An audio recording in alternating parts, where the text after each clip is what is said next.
하나님 아버지, 지난 한 주간 우리를 도우셔서 하나님이 도우신 증거를 기억하며 이렇게 또 예배하게 하심에 감사합니다. 지난 주까지 도우신 하나님이 이번 주에도 우리를 도우실 수 있도록 우리의 마음과 생각과 삶을 하나님 앞에 바르게 하기를 원합니다. 말씀을 전하고 들을 때에 우리가 하나님의 인도하심을 잘 얻게 하여 주시고 매 순간 은혜로 충만하고 하나님이 공급하시는 행복과 힘으로 다시 시작할 수 있게 하여 주시옵소서. 믿음으로 언금한 손길들 위에 복을 주시고 하나님께서 우리 안에 이루고자 하시는 하나님의 뜻이 이루어져 가는 것을 누구 앞에서나 담대히 고백할 수 있도록 도와주시옵소서. 예수님의 이름으로 기도하였습니다. 하나님의 말씀은 사도행전 2장 37절에서 42절까지 말씀을 함께 합독하겠습니다.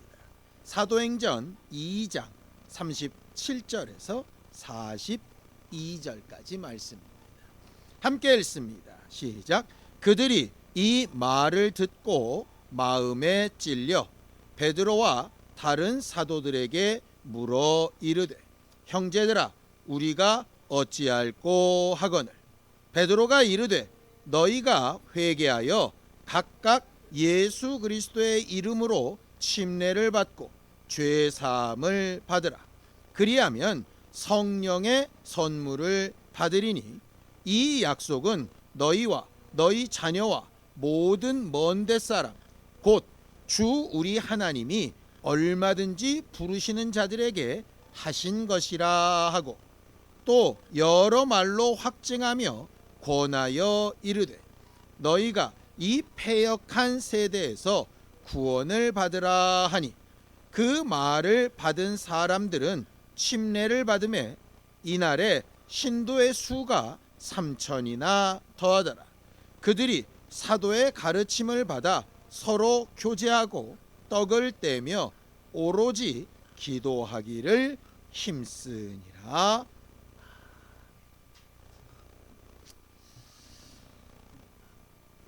우리 하나님은 우리에게 은혜 베푸십니다. 다시 한번 기회를 주신다는 뜻이죠. 왜 다시 기회를 주시고 왜 은혜 베푸실까? 이유는 딱 하나입니다. 하나님이 기대하시고 기다리시는 것이 있어서 그렇습니다. 뭐냐? 바로 이겁니다. 베드로후서 3장 9절입니다. 함께 읽습니다. 시작.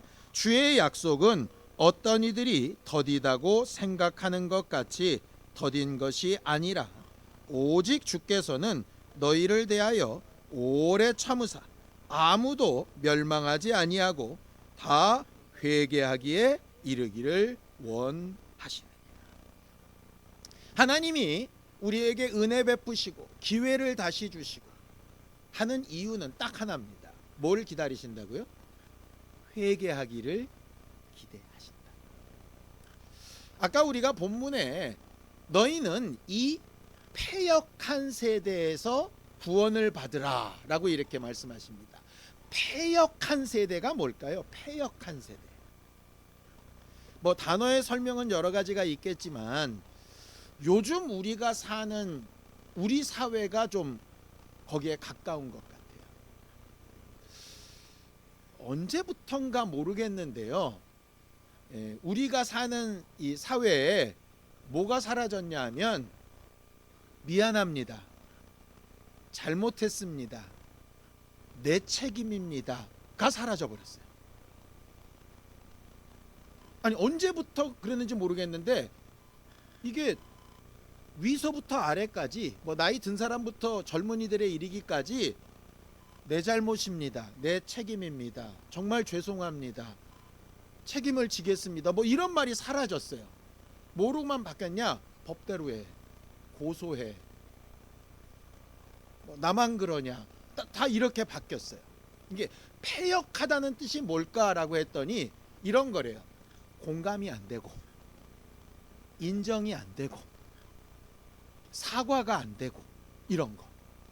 다시 말하면 회개가 없는 거죠.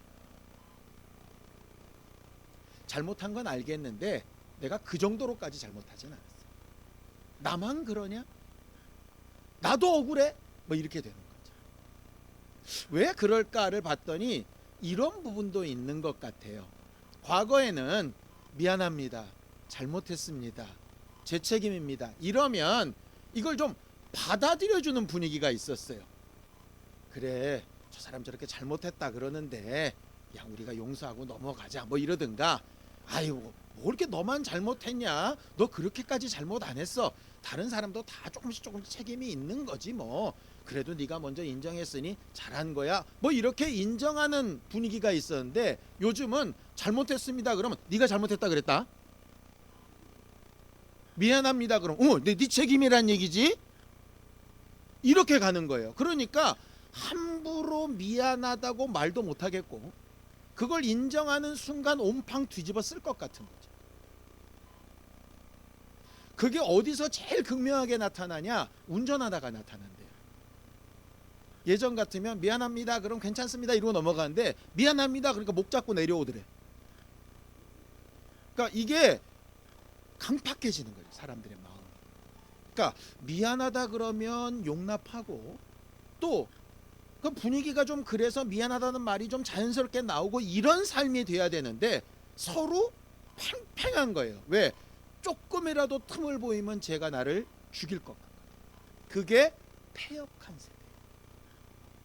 그런 거 못 느끼십니까? 그러니까는 예전에는 호의를 베풀 수 있었어요, 뭔가. 근데 요새는 호의를 베풀면 그걸 당연하게 받아들여요. 그리고 그러다가 안 되면 왜 안 해주냐고 이제 배째라고 덤비거든요. 그러니까 이게 사회 모든 문제에서 다 그런 것 같아요. 노사 관계도 그렇고 정부랑 국민도 그렇고 뭐 여야 관계도 그렇고 심지어 목사랑 성도 관계도 그렇고 부부 사이도 그렇고 부모 자식 관계도 그렇고, 이게 막 진짜 말 그대로 강팍해요.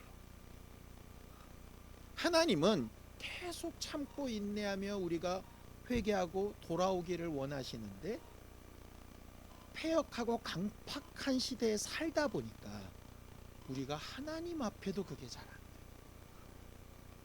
하나님이 회개하기를 기대하시기 때문에 예수가 오신 목적도 이렇습니다. 누가복음 5장 32절입니다. 함께 읽습니다. 시작. 내가 의인을 부르러 온 것이 아니요 죄인을 불러 회개시키러 왔다 그랬습니다. 예수께서 이 땅에 육체를 입고 오신 목적이 바로 이거죠. 결국 우리가 다음 주에 성탄절을 맞이할 텐데, 성탄의 의미를 제대로 알려면 뭐 하는 사람이 돼야 되느냐? 회개하는 사람이 돼야 돼요. 어떤 사람이 이렇게 조사를 해봤답니다. 남편이나 남자친구들이 제일 두려워하는 질문이 2개 있대요. 뭔지 아세요? 남편들은 아셔야 되는데, 그 질문만 딱 여자친구나 아내한테서 나오면 갑자기 동공이 흔들리고 머릿속이 하얘지고 내가 뭘 어떻게 해야 되지? 이런 생각이 막 들고 심장이 빨리 뛴대요. 첫 번째 질문은 뭐냐? 나 뭐 달라진 거 없어? 이러면 막 눈이 흔들리는 거죠. 왜냐? 남자들은 그렇게 세밀하게 못 보거든요. 머리를 1cm 잘라놓고 너무 많이 잘랐다고 고민하는 여자들한테 남자들은 그 머리가 그 머리 같아요. 그러니까 못 알아듣는 거죠. 2번째 질문이 뭐냐? 더 무서운 말은 이거랍니다. 자기 나한테 뭐 할 말 없어? 이러면 이건 내가 어디서부터 어디까지 얘기를 해야 되지? 두려움에 떤다는 거죠. 왜냐? 이게 비자금 문제인지 어쩌냐게 친구랑 놀러간 문제인지 이게 헷갈리는 거예요. 이게 어디까지 얘가 알고 있는지를 모르는 거죠. 제일 정답은 뭐겠습니까? 말 그대로 있는 족족 다 얘기하는 게 가장 편안한 문제인데, 왜 그게 두렵고 떨리냐? 말하는 순간 책임져야 될 것 같아요. 그래서 어디까지 감춰야 될까를 생각하니까 이게 인정도 잘 안 되고 회개도 잘 안 되는 거예요. 반대로 얘기하면 뭡니까? 회개를 잘 하려면 뭐 하면 되겠어요? 막말로 있는 그대로 다 내놓으면 돼요. 사람들 앞에는 왜 그게 고민이 되느냐? 이 사람이 지금 어디까지 알고 있는지를 모르기 때문에 고민이 됩니다. 뭐 그건 그럴 수 있다고 칩시다. 근데 하나님 앞에는 어떨까요? 모르시는 게 없어요. 그러니 고민할 게 사실 없어요. 너 나한테 뭐 할 말 없냐? 그러면 말 그대로 처음부터 끝까지 다 그냥 인정하고 얘기하면 되는 거예요. 그게 회개의 철칙. 적어도 내 아내와 남편 앞에서는 100% 다 말할 수 없지만 하나님 앞에서는 다 말할 수 있어야 하고 해야 하는 게 신앙생활. 오늘 성경 본문에 보면 회개는 이렇게 해야 되는 거야 라고 하는 아주 가장 강력한 말씀을 이렇게 기록해 놓고 있습니다. 자, 사도행전 2장 37절입니다. 함께 읽습니다. 시작. 그들이 이 말을 듣고 마음에 찔려 베드로와 다른 사도들에게 물어 이르되 형제들아 우리가 어찌할꼬 하였다라고 이렇게 되어져 있습니다. 이렇게 말한 사람들이 누구냐 하면 예수를 십자가에 달아 죽이라고 막 얘기했던 사람들입니다. 그들은 예수를 왜 십자가에 달아 죽이라고 했을까요? 예수가 미워서? 아닙니다. 예수가 정말 잘못된 사람이라고 생각했기 때문에 십자가에 달아 죽이라고 한 거예요. 제사장들이나 서기관들은 모르겠지만 일반 백성들은 정말 몰라서 그렇게 했던 거예요. 왜냐? 지금까지 말씀을 들은 게 다 제사장들이나 서기관들을 통해서 말씀을 들었어요. 그 말씀을 듣고 봤더니 예수는 이단의 괴수고 나쁜 사람이라고 밖에는 결론이 안 나요. 그러니 그렇게 들었기 때문에 잘못 판단을 한 거죠. 그런데 베드로가 성령을 받은 이후에 설교하는 것을 듣고 나서 이 사람들이 깨달아진 거죠. 아, 내가 그때 옳다고 했던 일인데 잘못한 거였구나. 그럼 뭐 하면 됩니까? 인정하면 돼요. 그게 회개라니까요. 그게 회개예요. 재판을 하는 재판관이 만능이 아니잖아요. 그러니까 자기가 유죄했는데 나중에 봤더니 다른 범인이 있었어요. 그럼 무죄하면 잘못했습니다 하면 되잖아요. 근데 그걸 안 해. 검찰이나 경찰이 범인이 아는 사람을 데려다가 무지하게 오랫동안 고생을 시켰어요. 근데 나중에 진짜 범인이 잡혔어. 그러면 미안하다고 해야 되잖아요. 안 하는 거예요. 잘못했으면 인정해야죠. 그러니까 그 과정이 바로 회개란 말이에요. 회개하려면 그래서 세 가지 단계가 필요합니다. 제가 예전에 주일학교 교사랑 전도사를 했었는데요. 그때마다 교환이라는 걸 쓰게 했어요. 교환이 뭐냐면 가르치는 것에 대한 이렇게 서머리를 해내는 거예요. 근데 교환에는 반드시 목적이 있습니다. 교육 목적. 교육 목적은 반드시 세 가지가 있습니다. 뭐냐? 지적인 목적. 뭘 가르칠 거냐. 두 번째, 의지적인 목적. 이 사람한테 뭐를 감동을 줄 거냐. 세 번째, 행동 반응적인 목적. 그래서 어떻게 행동하게 할 거냐. 그 교환이 어디에 속하냐? 딱 여기에 속해요. 자, 어떻게 되느냐? 첫 번째, 뭘 회개해야 되느냐를 알려면 뭘 알아야 될까요? 회개란 걸 하려면 뭐가 잘못됐는지를 알아야죠. 그죠? 아니, 잘한 걸 회개할 수는 없지 않습니까? 잘못한 걸 회개해야죠. 그래서 이건 부모가 자식을 교육할 때도 굉장히 중요한 문제입니다. 아이들한테 무조건 야단치는 게 아니라 뭐가 잘못됐는지를 설명해야 되는 거예요. 뭐가 잘못됐는지를 설명하려면 뭐가 필요하냐? 뭐가 기준인가가 필요해요. 그래서 부모가 왔다 갔다 하면 안 된다고, 이게 기준이. 그래서 성경에 보면 네 자녀를 노엽게 하지 말라란 말씀이 있어요. 이게 뭐냐 하면 다른 게 아니라 네 감정대로 야단치지 말란 얘기예요. 그러니까 어쩔 때는 이게 한 5쯤 됐는데 야단치고 어쩔 때는 8쯤 됐는데 야단을 안 치는 거예요. 그럼 애가 헷갈리는 거예요.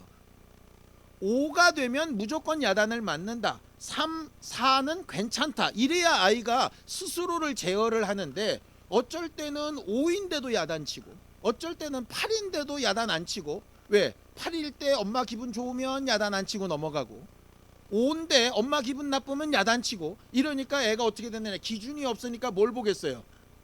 엄마 눈치를 보죠. 그러니까는 상황을 제대로 판단하는 게 아니라 기준이 뭐가 되냐? 엄마 눈치가 되는 거예요. 엄마 기분이 기준이 돼요. 그러면 그 아이는 제대로는 행동을 할 수가 없어요. 사람 관계가 다 똑같습니다. 기준이 동일해야 됩니다. 기준이 달라지면, 다시 말해서 법이 달라지면 전혀 책임이 달라집니다. 형법상으로는 죄인이 아닌데 민법상으로는 죄인일 수 있어요. 형법과 민법상으로는 죄인이 아닌데 도덕적으로는 죄인일 수 있죠. 그러니까 뭐를 기준으로 삼느냐에 따라서 내가 회개할 것과 하지 않을 것이 갈라지게 된다. 그 기준을 분명하게 아는 건 굉장히 중요합니다. 그래서 하나님께서 이렇게 말씀하시는 것이에요. 이사야서 55장 8절 9절입니다. 함께 읽습니다. 시작. 여호와의 말씀에 내 생각은 너희 생각과 다르며 내 길은 너희 길과 달라서 하늘이 땅보다 높음같이 내 길은 너희 길보다 높으며 내 생각은 너희 생각보다 높으니라 그랬어요. 예수를 잡아 죽인 사람들이 자기들이 가진 기준에는 예수가 당연히 죽어야 될 사람이었는데 하나님의 기준을 갖다 댔더니 전혀 다른 결과가 나오더라라고 하는 거죠. 과거에 우리가 유신헌법이라는 게 있었습니다. 그 법에 했더니 전부 다 사형에 해당되는 죄인이었는데 지금 바뀐 헌법으로 봤더니 그들은 다 양심적으로 핍박을 받았던 사람들이었더라. 완전히 뒤바뀌게 되죠. 법이 달라지면 죄도 달라집니다. 그러니 나는 어떤 법으로 살 거냐 하는 것은 굉장한 문제예요.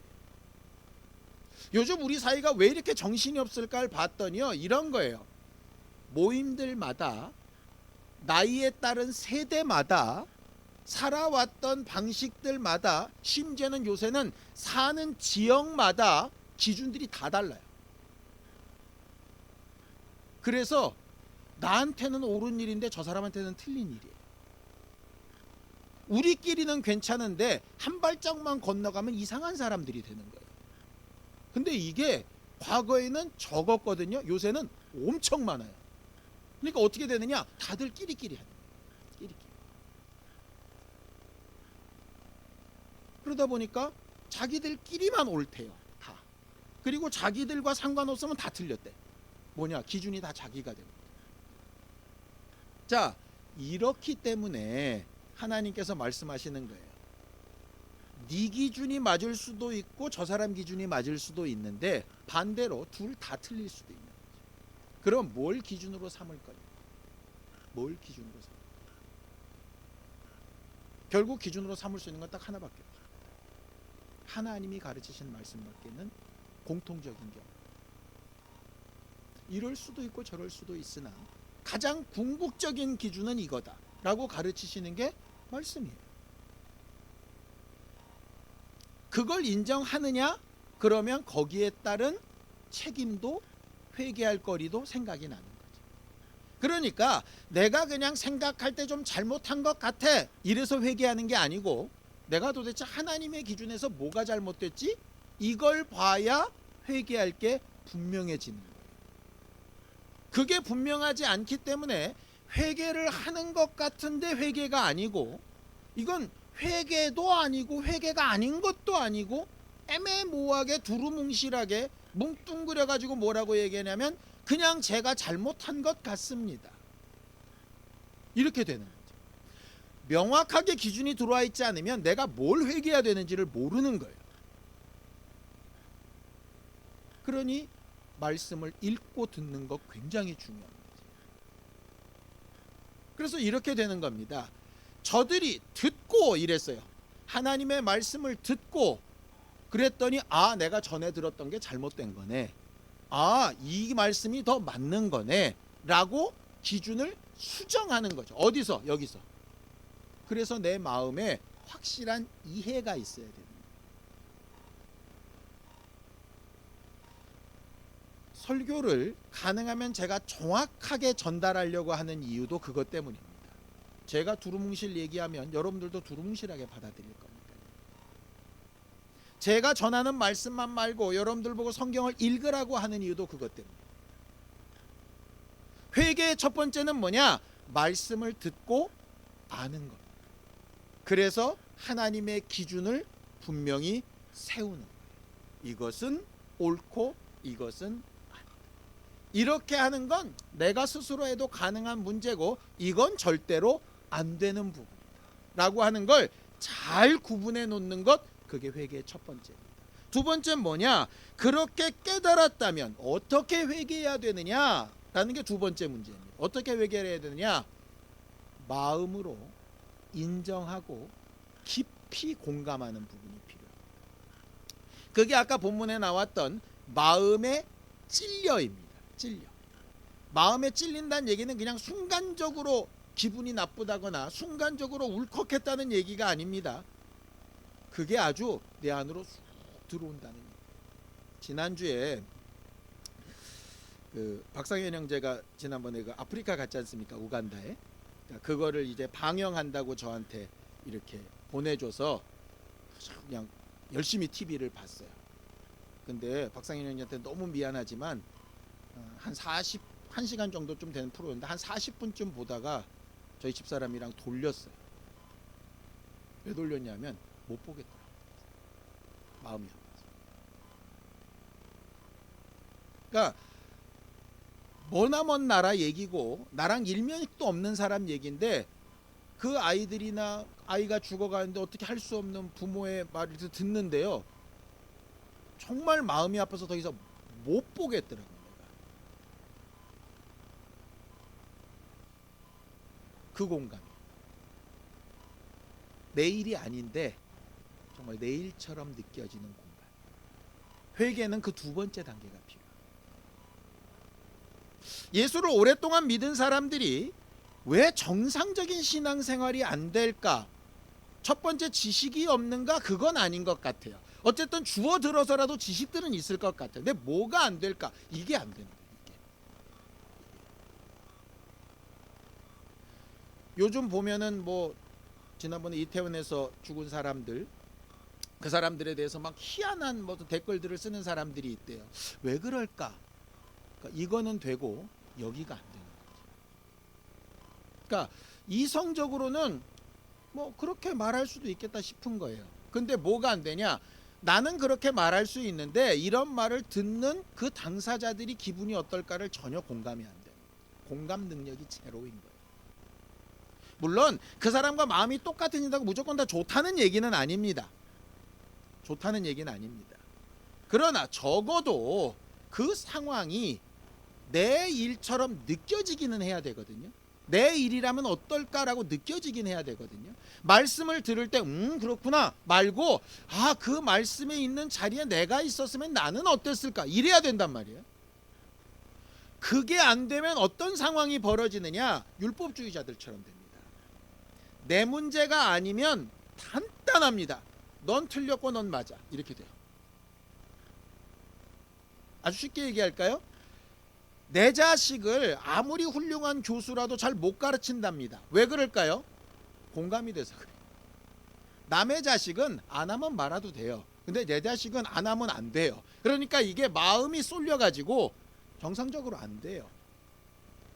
회개 두 번째는 말씀이 머리로에서 멈추지 않고 이게 공감이 돼야 되는데 마음에서 뭔가 움직여져야 되는데 움직여지지가 않는 거죠. 자, 성경을 좀 볼까요? 로마서 12장 15절입니다. 함께 읽습니다. 시작. 즐거워하는 자들과 함께 즐거워하고 우는 자들과 함께 울어라. 이거 누가 먼저 하셨느냐? 예수께서 먼저 하셨습니다. 예수께서 세리나 창기나 죽어가는 자들이나 이런 이들 밥 못 먹고 괴로워하는 자들 보면서 막 눈물을 흘리세요. 바리새인들이나 서기관들은 뭐합니까? 쟤들이 저렇게 된 건 저주받아서 그런 거야. 안식일 안 지켜서 그래. 11조 안 해서 그래. 내 저럴 줄 알았어. 기도 안 하더니 이렇게 되는 거예요. 되게 똑똑한 것 같죠. 근데 예수께서 원하시는 것과는 전혀 거리가 안 돼요. 그러니까 뭐가 안 되냐? 회개가 안 돼요. 왜? 나는 거기서 나와 있거든. 회개가 되려면 하나님 앞에 내 자신을 딱 내려놓고 그게 내 문제로 보여야 하는 거예요. 많은 사람들이 구원의 확신이라는 얘기를 합니다. 나는 구원받았어. 나쁜 얘기 아닙니다. 굉장히 좋은 얘기입니다. 그런데 그 구원의 확신이라고 말하는 것이 만약 잘못을 해놓고도 뻔뻔한 사람들 있죠. 왜 뉴스 같은 데 보면 사람을 죽여놓고도 죄송합니다 이런 사람도 있고 이런 사람도 있잖아요. 어떤 느낌이 듭니까? 두 번째 사람을 보면 목사인데도 저런 건 죽여야 돼 이런 생각이 막 들어요. 그러니까 미안하다고 하면 좀 그래도 이게 좀 뭔가 사정이 있겠지 이런 생각이 드는데, 내가 뭘 잘못했는데 나만 그러냐 이러면 여기서 막 분노가 올라와요. 그런 걸 뭐라고 부르느냐? 개선의 정이 없다 이렇게 불러요. 개선의 정이 없다. 그러니까 바뀔 가능성이 없다 이 말이죠. 그 바뀔 가능성이 없는 사람들한테 내리는 형벌이 뭔지 아시죠? 무기징역 내지는 사형입니다. 그러면서 밑에 써 있습니다. 영원히 사회에서 격리하는 게 좋겠다. 왜?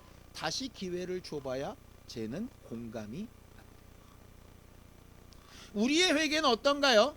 하나님 예수께서 우리 위해 죽으셨으니 용서해 준 줄로 믿습니다. 아멘. 그게 정말 하나님께서 바라시는 회개일까요? 아니면 예수께서 바리새인과 세리의 기도를 비교하셨던 것처럼 세리처럼 하늘을 우러러 보지도 못하고 나는 정말 죄인인데 내 죄를 어떻게 할 수 없습니다라고 고백하는 게 진짜 회개일까요? 어떤 걸까요? 내 자녀들을 위해서 막 울며 내가 제대로 본을 보이지 못한 것에 대해서 막 인정하고 그렇게 가슴을 아파하며 찢어지게 하는 게 진짜 회개일까요? 하나님 약속하셨잖아요. 왜 안 들어주세요? 이렇게 하는 게 진짜 어느 쪽일까요? 감성적인 사람이 되자는 얘기가 아니고요. 적어도 말씀이 들어왔으면 그 다음에는 일로 내려와야 되는데 머리만 남았지 전혀 움직이지 않아요. 세 번째 뭐냐? 그렇게 느꼈다면 언제까지 회개해야 되느냐? 간단합니다. 삶이 바뀔 때까지 회개합니다. 삶이 바뀔 때까지. 성경을 좀 보죠. 누가복음 3장 8절입니다. 함께 읽습니다. 시작. 그러므로 회개에 합당한 열매를 맺고 속으로 아브라함이 우리 조상이라 말하지 말라. 내가 너희에게 이르노니 하나님이 능히 이 돌들로도 아브라함의 자손이 되게 하시리. 베드로 앞에 있었던 사람이 묻습니다. 우리가 그럼 어떻게 할까? 어떻게 해야 됩니까? 이게 나오는 게 회개입니다. 회개의 결론은 어떻게 할까요? 어떻게 바꿔야 할까요? 나는 이제부터 뭘 해야 될까요? 이렇게 하는 거예요. 열매 없는 나무들이 있을 수 있습니다. 그건 관상용이죠. 신앙생활은 절대로 관상용이 돼서는 안 됩니다. 예수께서 굉장히 은혜가 풍성하신 하나님임에도 불구하고 너무너무나 잔인하게 마지막 순간에 열매 없는 무화과 나무를 말라버리십니다. 왜 그랬을까요? 그 무화과 나무에 당장 먹을 수 없지만 조그만한 열매의 가능성만이라도 있었어도 그렇게 말라버리게 하지 않으셨을 거예요. 아무런 가능성이 없으면, 개선의 정이 없으면 그렇게 은혜가 풍성하신 예수님이라도 말라버리게 하시는 게 하나님의 뜻입니다. 왜? 인내하시고 사랑하시고 은혜 베푸시고 기다리시는 이유는 딱 하나 때문이에요. 뭐? 회개하다. 근데 열매가 안 나타나면 어떤 미련한 바보 같은 농부가 계속해서 거름 주고 김 매고 땀 흘리고 그 수고를 뭐 하려고 합니까? 아, 보기 좋다 이거 하려고 합니까? 그런 사람 없어요. 결국 회개는 세 가지가 계속해서 반복돼야 되는 거예요. 내가 지금 알고 있는 게 과연 맞나? 다시 생각해 보는 거. 그걸 정말 제대로 알았다면 난 그럼 어떤 잘못을 얼마만큼이나 저지르고 있는 거야?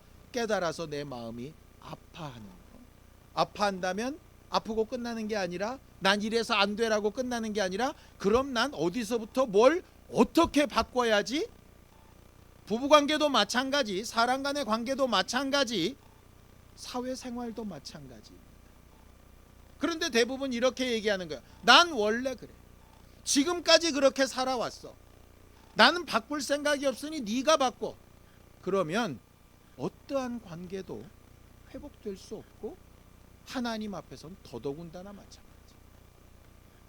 하나님이 참고 기다리시는 회개는 결코 그런 것이 아니라고 하는 거예요. 하나님 앞에 우리가 변화의 가능성을 보이는 것. 하나님이 보실 때 쟤는 지금은 저렇게 좀 엉망진창의 삶을 사는 것 같지만 그래도 변화될 가능성이 있겠다라고 보시는 것이 뭐냐? 회개. 그러니 회개해야 하는 거예요. 우리가 지난주에 에베네셀의 사건을 봤죠. 에베네셀이 2번 있습니다. 그때까지 도우신 이도 하나님이고 그 나중까지도 도우신 이도 하나님이십니다. 근데 왜 이 차이가 있었죠? 하나는 회개하지 않고 하나는 회개했거든요. 회개하면 다시 기회를 주십니다. 회개하지 않으면 다시 기회를 주실 필요가 없습니다. 그래서 예수께서 이렇게 말씀하십니다. 너한테 무수하게 많은 잘못을 저지르고 99번이라도 잘못을 저지르고 뭐하면? 회개하면 용서해라. 이렇게 하셨어요. 되게 정확한 말씀입니다. 무조건 70번씩 70번 7번씩 70번이라도 무조건 용서해라 이렇게 안 돼 있습니다. 회개하면 기회를 다시 줍니다. 회개하지 않으면 기회 없습니다. 10년 전까지, 작년까지, 어제까지 회개해서 기회를 얻었을 수 있습니다. 근데 오늘 회개하지 않으면 내일이라는 기회는 없을 수도 있습니다. 그러니 매주 예배하고 또 깨닫고 또 마음에 품고 또 삶을 바꿔보려고 한 걸음과 방향을 수정해 나가는 거예요. 그게 신앙생활이에요. 그런데 늘상 하던 것, 맨날 하는 거, 어제도 들었고 지난주도 들었고 맨날 그 말씀인데 멍 때리고 앉아서 예배에 참석했으니 엉덩이 뜨고 집에 가면은 주일 예배 드렸다. 그게 무슨 신앙생활이에요? 그러니 10년을 했고 20년을 했는데 뭔가 기회를 얻은 것도 같고 안 얻은 것도 같은데 변화는 없고 여전히 그 모양이고 사람들이 볼 때는 신앙생활하고 있구나가 아니라 어쩜 인간이 저렇게 뻔뻔해?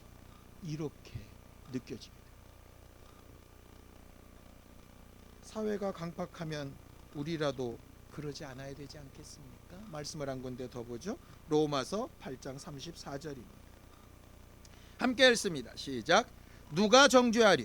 죽으실 뿐 아니라 다시 살아나신 이는 그리스도 예수시니 그는 하나님 우편에 계신 자요 우리를 위하여 간구하시는 자지. 예수는 지금도 우리에게 다시 한번 기회를 주시라고 간구하시는데 정작 깨닫고 느끼고 삶을 변화시켜야 될 우리는 뻔뻔하게 있다면 그게 무슨 의미가 있겠습니까? 자, 결론입니다. 그럼 어떻게 할까? 본문에 답이 있어요. 사도행전 2장 42절입니다. 함께 읽습니다. 시작. 그들이 사도의 가르침을 받아 서로 교제하고 떡을 떼며 오로지 기도하기를 힘씁니다. 사도의 가르침을 받아 기준을 계속 수정해 나갑니다. 머리로 압니다. 같이 떡 떼고 교제하면서 뭐를 느낄까요? 가슴을 느껴요. 왜 우리가 셀 교제해야 되고 식사 교제해야 되고 서로 안부를 묻고 왜 해야 되느냐? 이거 느끼려고요. 그 다음에는 삶을 바꾸려니까 어떻게 해야 되는지를 묻고 답을 얻으려니까 해야 될 게 뭡니까? 기도에 전혀 힘쓰고.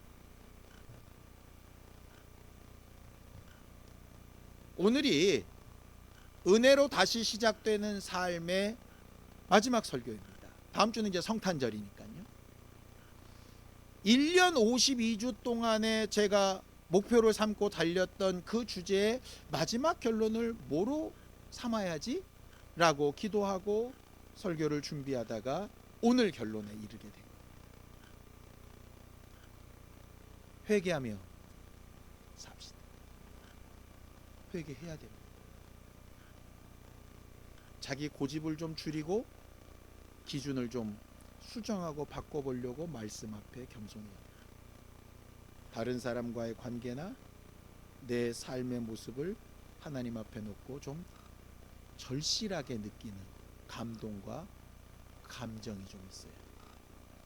그리고 삶을 바꾸기 위해서 노력도 하겠지만 우리 힘과 능력이 늘 일천하니까 기도하고 하나님의 도우심을 얻는 것이 필요합니다. 이 세 가지가 우리가 주님 앞에 서기 날까지 계속 반복될 수만 있다면 우리는 여전히 은혜 위에 다시 시작되는 삶을 살 수 있을 겁니다. 저도 여러분도 그렇게 될 수 있게 되기를 예수님의 이름으로 축원합니다. 기도하겠습니다. 하나님 아버지, 우리 모두를 도우시고 인도하셔서 하나님께서 우리와 함께 하시는 증거를 보게 하여 주시고 우리가 하나님의 뜻대로 우리의 마음과 생각을 바꾸고 하나님께서 이끌어 가시는 역사를 체험하며 우리의 삶의 열매가 분명히 맺어질 수 있도록 도우시고 인도하여 주시옵소서. 하나님, 우리가 회개하기를 늘 기다리시며 기대하시는 하나님 앞에 우리의 지식도 감정도 행동도 변화를 받고 조금씩 더 하나님 앞에 가까이 나아가는 신령한 교회, 아름다운 하나님의 자녀들이 되게 도와주시옵소서. 말씀 앞에 겸손하고 정직하고 하나님의 눈빛 앞에 분명한 방향을 인도받을 수 있도록 우리 모두를 도우시고 은혜 베풀어 주시옵소서. 예수님의 이름으로 기도하였습니다. 이제는 우리 주 예수 그리스도의 은혜와 하나님 아버지의 극진하신 사랑과 성령님의 감동하시고 함께 하시는 분명한 증거가 하나님 앞에 늘 회개하여 은혜 받기를 원하는 우리 모두 위에 이제로부터 영원까지 함께 있을지어다. 아멘.